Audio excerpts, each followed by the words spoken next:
Bonjour et bienvenue à votre émission d'Info.tv. C'est l'Express de ce mardi 24 novembre. Je suis en compagnie de Zoé Huitala, notre journaliste, qui va vous faire un résumé de l'actualité locale, régionale et provinciale qui parle de vous, les Matapédiens. Bonjour Zoé! Allô Émilie! On va commencer avec la COVID-19. COVID-19, dans le Bas-Saint-Laurent, 10 nouveaux cas aujourd'hui pour un total de 728. Ouh là là, ça a grimpé beaucoup, hein?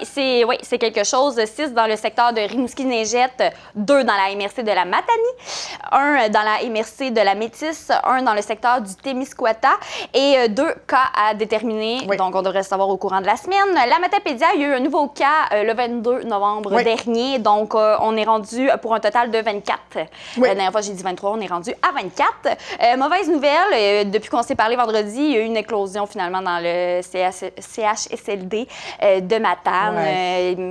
Bien sûr, vous savez, je vous l'ai dit, là, ils regardaient beaucoup, ils dépistaient tout le monde, ils ont vraiment fait attention, ils étaient beaucoup dans la prévention, mais malheureusement, c'est arrivé.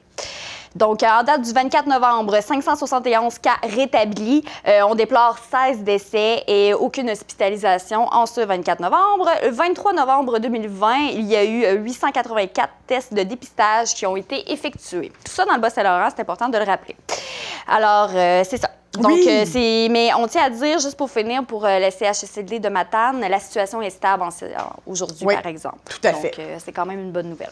Il y a eu un gros point de presse ce midi, beaucoup de choses très importantes à souligner, puis tu nous as fait un petit résumé de ce point de presse. Oui, François Legault, notre premier ministre, a tout d'abord parler des infirmiers et infirmières. Il veut alléger leurs tâches parce qu'il essaie de trouver un moyen. Ça fait 9 mois qu'eux sont en premier, là, qui sont devant, qui se battent pour nous tous. Donc, bien sûr, ils tentent de former des infirmiers et des infirmières, puis aussi mettre des incitatifs comme financiers, par exemple, pour qu'ils ou elles décident de travailler à temps plein. Parce que présentement, il y en a beaucoup qui veulent juste travailler en temps partiel parce que c'est trop demandant. Exact. Alors, un énorme merci à eux, bien sûr. Il faut le mentionner. Puis, pour les aider, bien, prendre toutes les mesures nécessaires, c'est important pour ne pas concocter la maladie.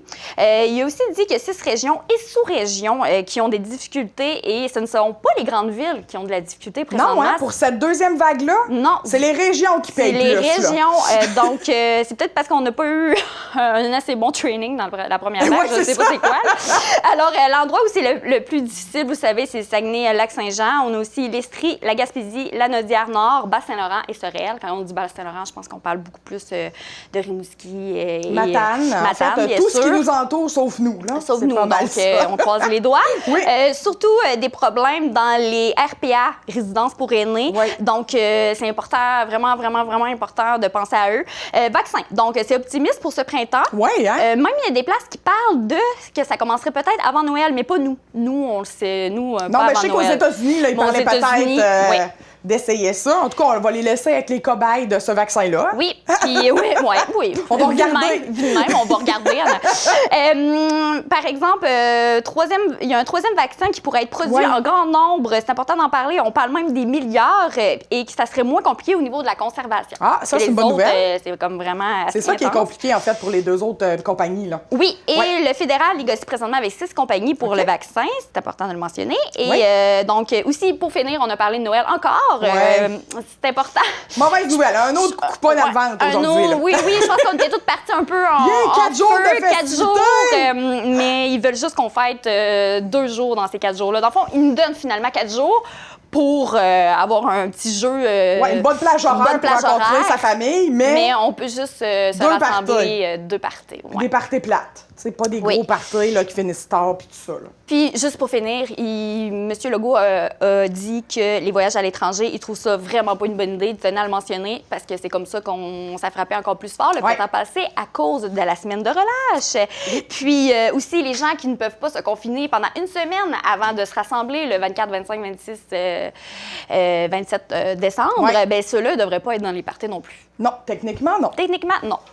Donc, c'est fini pour le point de presse. Oui, c'est fini pour la COVID. On a vécu notre première tempête de neige dans la Matapédia. Oui, ça a commencé, dans la nuit de dimanche à lundi. Oui. Puis ça a fini juste ce matin. Oui. Hier, il y avait de la pluie verglaçante, puis ça finit ce matin. Donc, une grosse tempête. Puis ça m'amène à vous parler de les fameux pneus d'hiver que ça serait important d'installer parce que présentement, ça a l'air qu'il y a beaucoup de sorties de route parce que les gens n'ont pas encore le pneu puis ils sortent pareil avec leur voiture, avec leur pneu d'été. Ben donc, petit rappel, 1er décembre, il faut que ça soit installé maximum, puis jusqu'au 15 mars 2021. Puis les contrevenants pourraient se voir remettre une amende de 200 $ plus les frais en plus. Donc, c'est important. Okay. Mettez vos pneus d'hiver, tout le monde! Si vous ne voulez pas payer 250 $. Le 6 Bas-Saint-Laurent donne 21 places en ressources intermédiaires au Château Bellevue-d'Amqui. C'est confirmé. Oui, c'est confirmé. Présentement, personne n'est hébergé dans les résidences de Sébec et de Val-Bréand. On se rappelle que c'est à cause de ça a commencé. Ces places destinées aux personnes en perte d'autonomie seront transférées à Amqui au Château Bellevue.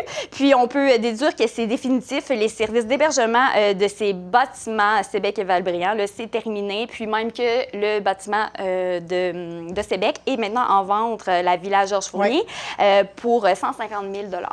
Donc, monsieur le maire de Sébec est très déçu. Probablement.